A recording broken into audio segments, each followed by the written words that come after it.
Good morning, જય માતાજી। આ પતરાવાળી રૂમ કેવી રીતના અને કોની લીધે મળી આ વિડીયોમાં મારે કહેવાનું છે।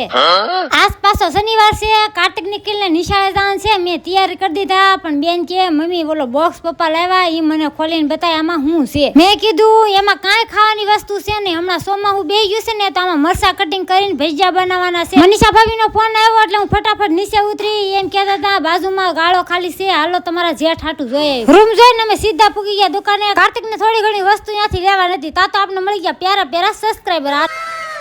3 વાગ્યા કાર્તિક નિખિલે લેવા ખુશાલી પણ મારી હારે આવી। 5:30 થયા તો મારી ઘરે આવી ગયા મહેમાન। એક સાથે બે મહેમાન મળી ગયા। અરે એમાં એવું છે કે આ બેની હિસાબે મને મસ્ત મજાની પતરાવાળી રૂમ મળી છે। કેવી રીતના ને કેમ કોન્ટેક્ટ થયો અને ફૂલ વિડીયો વસનનેસ બ્લોગમાં આવી ગયો છે, એમાં જઈને આટો મારી। અનિશાબેન અને મનીષા ભાભીને સરસ મજાનો સા પાવાનો એટલે મેં સા પાઈ નાખ્યો, પણ આ બે તો જો સા પાણી પીને અનિશાબેને કરી દીધા ટાટા બાય બાય। પછી મેં કીધું સંપલ આલ્ફર આવો ને તો અહીંયા ન ઉતારતા નીચે ઉતારજો, કે હું તો અહીંયા જ ઉતારવાની છે। વિડીયો ગમે તો લાઈક છે ને સબસ્ક્રાઇબ। જય માતાજી, બાય બાય।